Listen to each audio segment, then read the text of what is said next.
Welcome to a brand new episode of Johnson's Court. Today I'm super excited to bring you a new episode at my crib. And today with me at my crib is Mr. Beagle. How you doing this week? I'm doing great, my man. How you doing, my man? I'm doing pretty well. So we just got finished doing a podcast on his called The Drive. Go check it out on, what are all the platforms that it's on? Facebook, YouTube, and yeah, that's it right now. Okay. So Facebook and YouTube, so go check it out. Show my brother some love. And we're going to dive right in. As you can see, I kind of set up a little different. I got my posters out here now, so it kind of feels like a real podcast out here. We got the NBA division, the teams, and then we got our late and great Mr. Kobe Bryant. Today is the anniversary of his death, so RIP, Mr. Kobe Bean Bryant. So sad that you're not with us anymore. And with that kind of being said, going into basketball just a little bit, the Lakers are the 8th seed in the Western Conference. The record is 24-24. So if that doesn't tell you that Kobe is here in this world and is present and his spirit is not living, I don't know what is, man. I couldn't say it any better, man. That's just so crazy, and I just love every time when you look at a scoreboard and you see all the 8s and 24s or the stuff that adds up to 20. I just love finding new stuff like that, and hopefully maybe some games that go on tonight, we'll see some stuff that that shows Kobe's presence. Exactly. So we're super excited to see that he's still with us, even though he is not here with us. So once again, RIP. But talking about the NFL, because that's what we do. It is the AFC, the NFC Championship weekend. It's here. It's happening all on Sunday, I believe. Correct? Yeah. No. Is there one each? No, it's. I'm pretty sure it's just Sunday. Yeah, it is. Because the times are weird. Because it's at let's see here, 3:00 and then at 6:30. Yeah, we're not used to that. That Sunday night football being at 8:30. Yeah. A little after 8, whatever, and. So here at 6:30. A little earlier, so it don't get done as late. I kind of like that. I do like that. I do kind of get to go to bed early, which is nice. But sleep is for the weak, so I'm just kidding out there. But anyways, last week our record, unfortunately, we couldn't go undefeated. We both went 2-2. Yes. Now still went 500, but we just didn't go undefeated. Yes, that's terrible. So that puts our overall record at 7-3. Not too bad. Above 500 once again. But this week might be a little bit different because we might have different opinions on who's winning the NFC and who's winning the AFC. We'll see what happens. We'll get into that later. We will dive in and discuss it. Yes. But first, before any of that, we've always got to talk about our bad and our good teams of the week. What happened in the divisional round that could have gone the other way? So, Beagle, let's start with you, man. What game do you want to pick out of all four to start with the bad? The bad. We're going to talk about the 49ers and Packers. Now, this was the lowest scoring of them all, and it came down. This was one of the 3 games that came down to a walk-off field goal. The Packers, they had the lead most of the game until the very turning point was when a field goal was blocked, so that put some points off the board, and then what's tied it up at 10 apiece was a big punt. Aaron Rodgers failed to get a first down right there, and we just saw a very not good game from Aaron Rodgers. One of his poor playoff performances, now going 0-4 against the 49ers. He failed to get a touchdown. What made that so key was that he didn't get a first down on that, so they were already backed up kind of by their end zone. So in the block, they had to go 5 yards to walk it in. And when they blocked it, I know the weather conditions weren't the best, but Rodgers is used to playing in this kind of weather, so it's. And it went through Lambeau Field, which that didn't make any sense to me. How can you play this bad at your home field? First time in since 2008 or something like that, where both number 1 seeds failed to move on. So gone. That's tough. And my man Robbie Gould doing me and Bears Nation a favor and kicking Aaron Rodgers out. Has never missed a kick, a field goal or extra point in the postseason in his career. And that's pretty crazy. That's an insane stat to think. The kickers do have a lot of pressure on them. They make extra points. It doesn't seem as important, but extra points are just as important as game-winning field goals when you really think about it. Because you miss an extra point, that changes up the whole entire rest of your game and how you come out as an offense and defense. Yes. How aggressive you're going to be. Right. All right, what you got for your bad? For my bad, I'm going to have to go with the... let's go with the Bengals Titans here. Bad because Ryan Tannehill started the game out with a pick, and the game with a pick. So, just to see Ryan Tannehill blow it for the Titans, obviously the Titans were a better team here, but, it was Derrick Henry's first game back from injury, and they just weren't able to get it done. Yeah, Derrick Henry had a touchdown rushing-wise, but it came down to the game-winning field goal. to see the Bengals kicker come out and be like, hey, I'm sending us to the AFC Championship. I got you, Joe. Before he even makes it, too. That's another level of confidence, and I just love it. Another level. Like, he's got ice in his veins out here. Does it, kicks it, they're going. They're going to the AFC Championship game, which is going to be a hard one, don't get me wrong. But, the Titans just have to play better than that. I mean, I know it's Derrick Henry's first game back, but you've got Ryan Tannehill, you've got A.J. Brown, you've got Julio Jones. Like, what are we doing? That was such a solid lineup right there. I know it was Henry's first game back. He still got 20 touches, but, with your first game back, you're going to have a little rust. He hasn't played since week 8. So, yeah, he still scored a touchdown. He still, helped his team. It's not like he had like a total crap game. But, and it all comes down to Ryan Tannehill throwing those 3 interceptions. That's just... Exactly. Just wasn't able to get it done. But we're happy for the Bengals. Uday, Aiden, we're still riding. We're chugging. We're going along. We're in the AFC Championship. But now, Beagle, let's talk about what game was good. Who do you want to discuss that was good? What was good? I'll leave you for the game of the century, but give me the Rams and the Bucks. The Rams were on all 4 cylinders for 3/4 of the game, and then it just looked like they were trying to blow it, just coughing the ball up 4 times. But what was great that they were able to get it together at the very end. Matthew Stafford showing his arm, having 2 good bombs to Cooper Kupp, sending him up in field goal range. MVP! Yeah. MVP! Gotta give him some talk now. Triple crown winner. It's very hard for one wide receiver to have all 3 of those. He's still in the playoffs, too. And still in the playoffs. Look at all the other MVPs in the race. Jonathan Taylor didn't make the playoffs. Aaron Rodgers out. Tom Brady out. And he beat Tom Brady. So you gotta give him a chance, man. Give a wide receiver some love for MVP. Give him some love. They probably won't, but that's just give him some love here. No, he had 183 yards, bro. 100, and that broke the record for most receiving yards by a Rams receiver. And considering we have people like Torrey Holt on that team, the first Winslow tight end. Like, we got you got some fame in that team. It's a nice franchise to have a record in. It's a nice ring to it. I gotta get ready for this. Yeah, so Riley, break us down. You're good, aka game of the century. Game of the century, ladies and gentlemen. The Bills versus the Chiefs. The Bills came in as the #1 defense, going against one of the better offenses in the game. The Chiefs were able to pull this out 42-36. 42 points on the #1 defense. To the #1 defense. Not only did they beat the Bills, but they beat them in overtime. Now, they beat them in overtime because how many points were scored in the 4th quarter? Yeah, and then there were 25 points scored in the last 1 minute and 56 seconds of the game. Explain that to me. So how does that happen? Lack of defense for one, just a lot of cushion. I know the field was kind of slick too.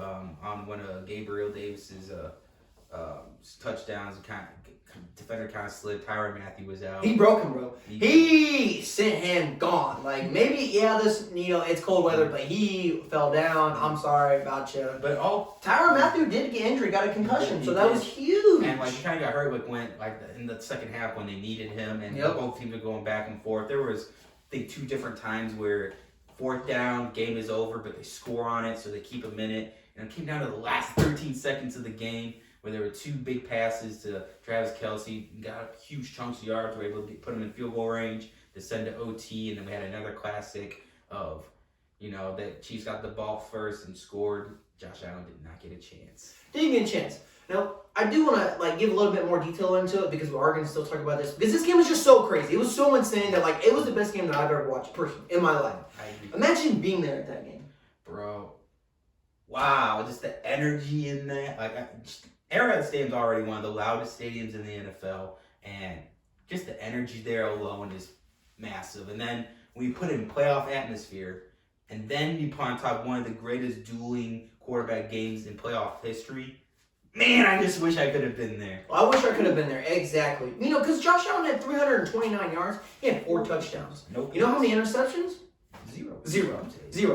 He had a goose egg out here. But that, and guess who caught all 4 of those touchdowns? Gabriel Davis. Who? The first and only 1-of-1 playoff performance wide receiver to have 4. T.O. didn't do that. Jerry Rice didn't do that. Megatron didn't do that. No. They're just not out here doing that. But this guy right here did. He had 201 yards. tells you how insane that is. Josh Allen had a perfect game. And even Patrick Mahomes himself this was the most perfect offensive game, probably in NFL history. Defense just got ate up through the air. Even Patrick Mahomes had a rushing touchdown as well. He had 69 yards rushing. This honestly the most you could have not. This was just one of the most perfect games of all time. Exactly. So with that being said, the Chiefs won. But let's talk about them overtime rules. Yes. Now, a lot of people have been debating lately that overtime rules should be changed. Not necessarily for the regular season. It can end in a tie, that's cool. But coming to the playoffs, the Bills' fate was decided on a coin toss. A 50-50, he guessed. Heads, basically tails. The wrong guess cost him the season. Cost him the season. Didn't get a chance. Now, a lot of people think that it should be changed. Now, Beagle, what's your opinion? What do you think the NFL maybe needs to put in a different set of rules, or should they be like college? What do you see in the your college rules? I feel like that gives both teams a chance, and I just feel like they need to adapt college. It just seems the most right thing to happen. It's the most equal thing.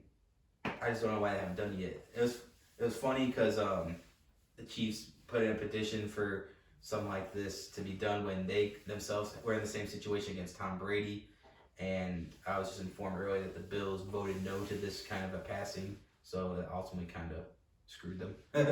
Exactly, and it's one of those things where I want the other team to get a second chance. Not necessarily a second chance, but to at least get a try. To be like, you know what? Yeah, the Chiefs went down the field, scored a touchdown. Cool, now it's our turn. Now, necessarily, does that mean maybe should they change it up a little bit to be a little bit different from college? Because I think this is what the NFL is really pride themselves on, is being different than college. But at the same time, a little bit has to be changed to make it more exciting, to make it a little bit more fun in those overtime games. Yeah, I feel like there definitely could be some little variations. I don't know what exactly, but I mean, we'll see what Roger Goodell comes up with. Maybe instead of starting on they started at 25 in college. I think so. So maybe start at 25, they just do a kickoff or something like that where they have a chance to return it. Yeah, or they get 4 downs and then you have to go for 2. Whichever team doesn't convert to 2, or if both teams don't convert to 2, make it a 45-yard field goal. Something like that. Just because, the NBA is doing something a little bit different with their All-Star game this year. So it's kind of like, how we can do something different with our overtime rules. We just want it to be more exciting. What do you guys think, though? Do you guys think there should be something different? Should there be a change? Or should they just keep it the same and you guys, what, football's football, it is what it is? Yeah, I vote team change, so. Team change. We're on team change. What team are you on? NFL news, and this week, brought to you by Beagle and Riley Johnson. Who retires? Who's gone? Who's out of the league? Now, when we say that, we're not talking about a coach. Well, Sean Payton did retire. Did you hear about that? Yeah, I was just informed that I knew he was stepping away from the team and going to be gone after, I think they said 16 seasons. 16 seasons. But and then you showed me the article that he was stepping away from the whole NFL, not just the Saints. General. Wow, that's really sad for me as a Bears fan because I wanted him to be our coach. And 100%. Now he's stepping away, so now we're interviewing Jim Caldwell. Oh boy. I mean, there's a plenty of coaches to interview, but anyone's better than Matt Nagy. Right. But we're talking about players here, and at first let's talk about Tom Mr. Brady. Probably, honestly, the GOAT of football. As hard as it is for me to swallow that pill, quarterback wise, maybe GOAT wise, do you think he retires? I feel like the best time for him to retire was last year when they won. Be like Peyton Manning, get the chip right off in the sunset, and he's really pushing where he wants to keep playing until it looks like where he's basically dirt, where he's pounded into the ground. I feel like now's the best time for him to retire. You've broken all the records. You went and this year you passed Drew Brees on the yards, so now you can you're finally number 1 compared to if you retired last year. Who left you have to beat? Exactly, nobody. Himself. And when you look at who could potentially pass that, Patrick Mahomes is the only quarterback that comes to my mind. Yeah, I'm Aaron Rodgers. He's got a lot of he still got a while to go before he even poses a threat. Surprisingly. Yeah. So he has the record. It's not gonna get broken by anybody any day soon. No. So that's what I'm saying. Does Tom Brady retire? Yes or no? We may never know until maybe a few months from now. But how does Aaron Rodgers fear with that? Does Tom Brady make a decision and then the dominoes just fall? If Brady goes, I feel like Aaron Rodgers, he's a little younger, so I feel like he might have a little more in the tank. I feel like his thing is he wants to change his scenery. There was talks about this past season, and I feel like this was the last ride. He was playing great, got the number 1 seed, blew it in the playoffs. So I feel like what team is he going to if he doesn't retire? As weird as it sounds, I feel like him on the Steelers would be incredible. A lot of people have been saying that lately. I can see it. They got a good defense. Steelers, they're good. Offense, they can do anything. I feel like the Browns too, keeping in the AFC North. I feel like him on that Browns team would be solid. The trade for Baker for Aaron Rodgers, a little switch right there. That would be pretty cool. I heard his number 1 option in the preseason was Denver. I don't know why. Maybe he just wants to play for Denver. I'm not too entirely sure the backstory of that. But I think the Steelers, I know some people are saying the Colts because we've got a great defense, Colts would be a good one too. Our wide receivers aren't the best, but I mean they're decent at least. And Aaron Rodgers can make anybody decent, just like Aaron Rodgers is good at making of what he's got, and you can give him like the minimalist wide receivers. He's going to turn him into Pro Bowlers. So yeah, that's what I'm saying.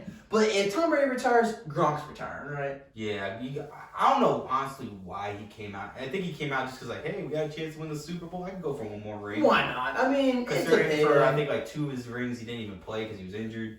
Something like that. I gotta feel one more earn. And Gronk is Gronk. He acts kind of crazy, so more like chance for CTE and all that. So you don't. I don't want that to happen to him. So I feel like he got nothing to prove. He's one of the greatest tight ends of all time. He's definitely the most decorated tight end of all time. 100%. So, I think, like you said with Tom Brady, nothing left to prove. Nothing left to prove. So, wow. So we're about to go into the predictions of the AFC and NFC.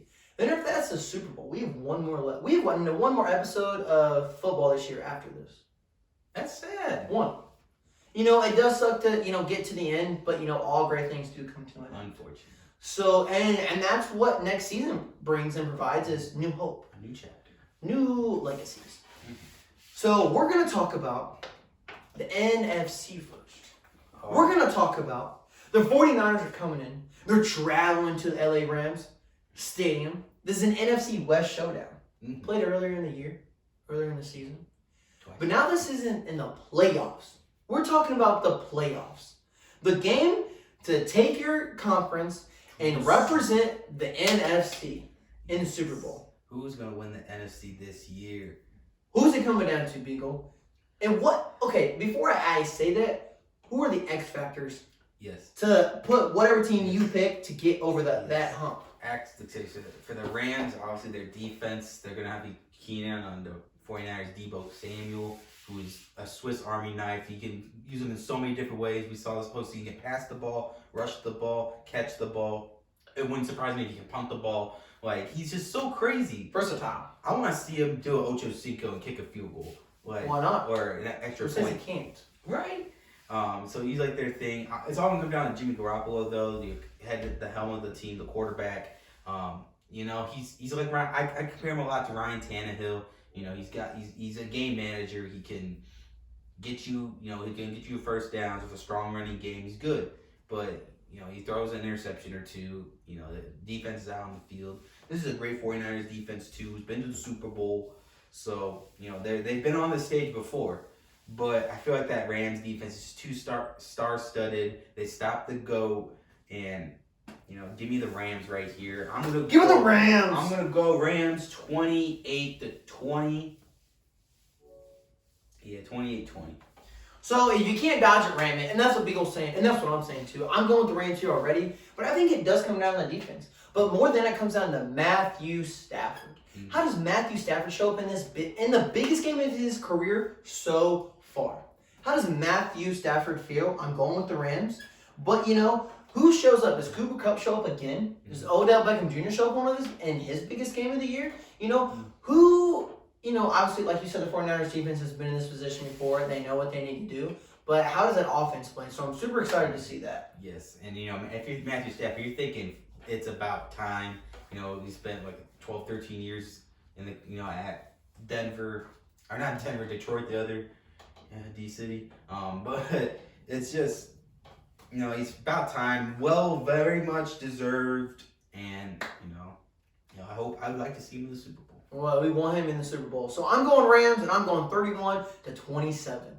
Yes, we are 0-2 with the 49ers, so this. So we could be 0-3, and then the Super Bowl, I'm probably not going to pick them. So we might go 0-4 versus the 49ers. We really don't know what's going to happen. Anything can Are happen. we the 49ers good luck to keep them winning? Who knows? So, next we've got the Cincinnati Bengals. Who they? Coming in and playing the Kansas City Chiefs at Arrowhead Stadium. The loudest stadium, one of the loudest stadiums, if not the loudest in the NFL. How does Joe Burrow and his playoff, debut that he's been going, so his playoff, AFC Championship debut, how does he fare versus the Kansas City Chiefs? Man, when you're going against, this is the fourth time that the Chiefs, the fourth consecutive time that Patrick Mahomes has made it to the AFC Championship, so it's nothing new to him.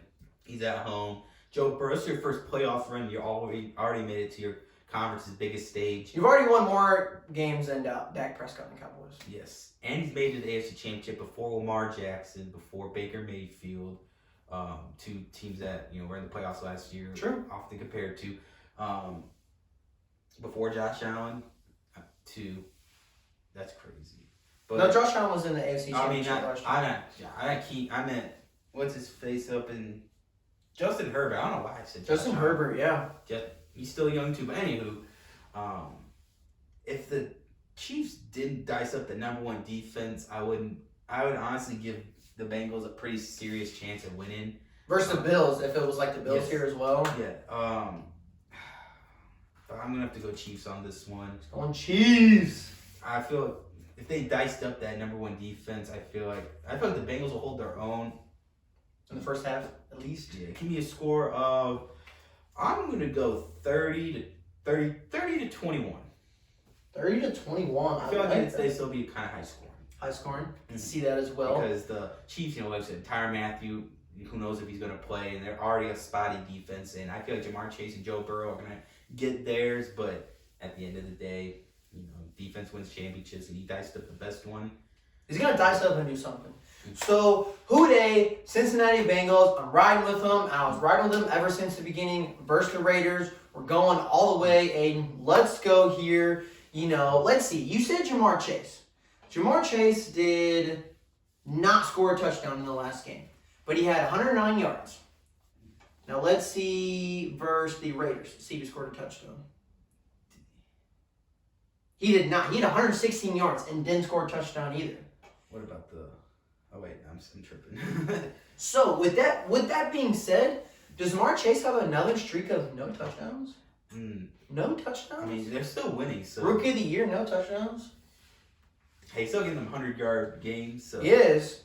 But, I think he scores a touchdown. I feel like this would be the one chance they has. Like I said, the spotty defense, he has that chance. Obviously, they're going to probably, bring the safety over, double team him a lot more, so I understand. But you got T. Higgins out there. You got Tyler Boyd. So I'm not too worried. But I think this is going to be a high-scoring game as well. And obviously, yes, I do see the Chiefs probably should win this game because this is their fourth straight. Patrick Mahomes knows what he's doing. He's been there before. The Chiefs obviously are a little bit of a better team. But I'm riding with the Bengals because I like them.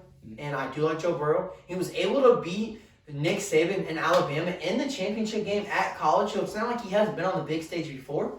But this is different. Yeah, and he took down the number one seed too in the Titans. So, he don't fear the giant. And I really think this could be a very interesting game. So I'm going with the Bengals. And I'm going with the score. What's your score? Obviously high scoring here. I'm going 27-24. Woo! A game-winning field goal? Game-winning field goal. Nice. So, we'll see what happens. I'm not too sure, how it's going to play out. You just never know. Just like we didn't know the Bills and the Chiefs game was going to go to overtime. I didn't think the Chiefs were even going to win that game with 13 seconds left on the clock. But this is playoff football. And anything can happen come playoff football time. It's the road to the Super Bowl. And who's going to play better? Who's going to come down and win the game for their team? So, we're super excited to bring you AFC/NFC Championship weekend. We never know who's going to win. Comment your picks below on what's going to happen. Thank you so much for coming on this episode Beagle, and we will be at you next week for the Super Bowl. With that being said, take care.